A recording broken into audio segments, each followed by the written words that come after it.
ಅವರು ಮಜಲಗುತ್ತು ದಿವಂಗತ ಶೀನಶೆಟ್ಟಿ ಹಾಗೂ ಪಲಿಮಾರು ಕೆಳಗಿನ ಮನೆ ಚಿಕ್ಕಿ ಶೆಟ್ಟಿಯವರ 4ನೇ ಮಗನಾಗಿ ಜನಿಸಿದವರು.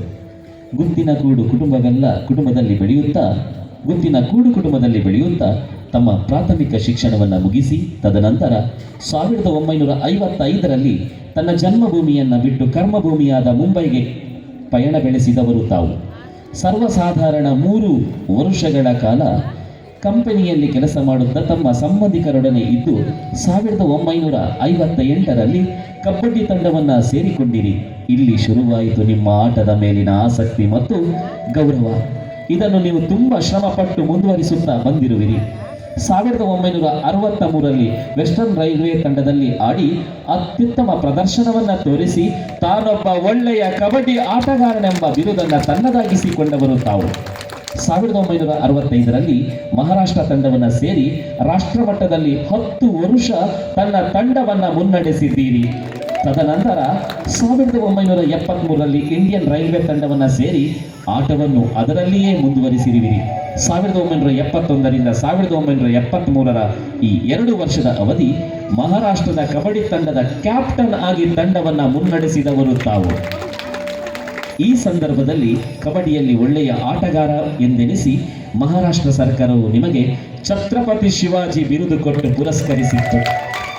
ಈ ಸಮಯದಲ್ಲಿ ತಾವು ತಮ್ಮ ಉದ್ಯೋಗವನ್ನು ಮಹೇಂದ್ರ ಕಂಪನಿಯಲ್ಲಿ ಮಾಡುತ್ತಿದ್ದೀರಿ. 1974ರಲ್ಲಿ ತಾವು ಭಾರತ ದೇಶದ ಮೊದಲ ಕಬಡ್ಡಿ ನಾಯಕನಾಗಿ ನೇಮಕಗೊಂಡಿರುವಿರಿ. ತದನಂತರ ನೀವು ಹಿಂದಿರುಗಿ ನೋಡಲೇ ಇಲ್ಲ.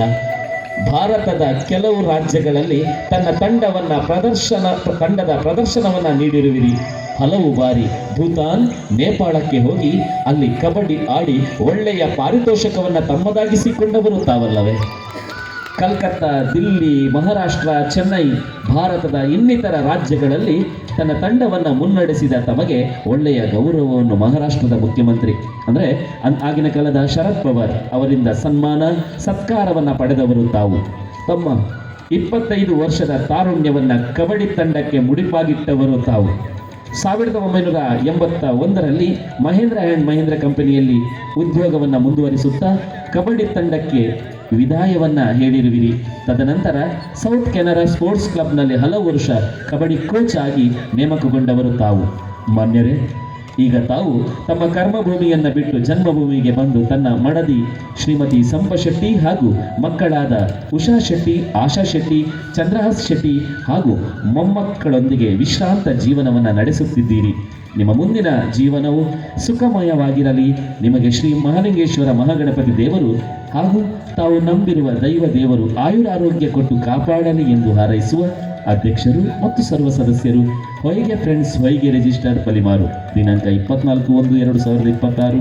ಸ್ಥಳ ಹೊಯ್ಗೆ, ಪಲಿಮಾರು. ಎಲ್ಲ ಅತಿಥಿ ಅಭ್ಯಾಗತರು ಜೊತೆಗೆ ಸೇರಿಕೊಂಡು ಈರುವರು ಸಾಧಕರನ್ನು ಗೌರವಿಸಬೇಕು ಅಂತ ಕೇಳಿಕೊಳ್ತಾ ಇದ್ದೇವೆ. ಶ್ರೀಯುತ ಡಾಕ್ಟರ್ ಬಿ ಜನಾರ್ದನ್ ಭಟ್ ಈ ನಾಡು ಕಂಡಂತಹ ಶ್ರೇಷ್ಠ ವಿಮರ್ಶಕರಲ್ಲಿ ಓರ್ವರು.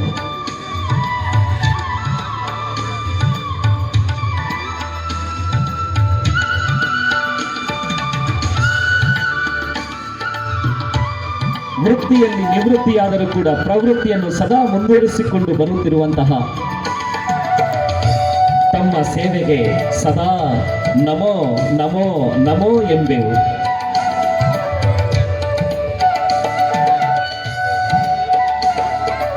ಈ ನಾಡ ಮಣ್ಣಿಗೆ ಸೇವೆ ನೀಡುವಂತಹ ಭಾಗ್ಯ ಶ್ರೀದೇವರು ಅನುದಿನವೂ ನೀಡಲಿ ಎನ್ನುವಂಥ ಆಶಯ.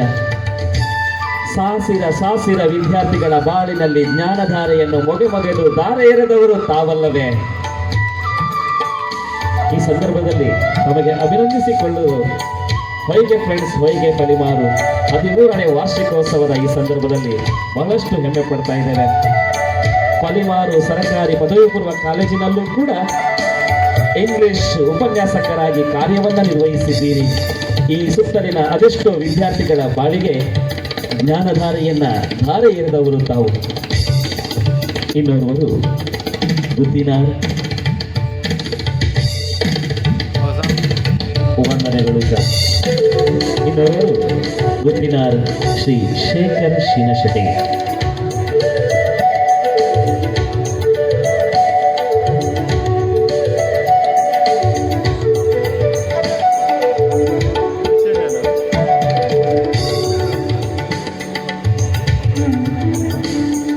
ಸಾಧನೆ ಎನ್ನುವಂಥದ್ದು ಸತತ ಶ್ರಮದ ಫಲ.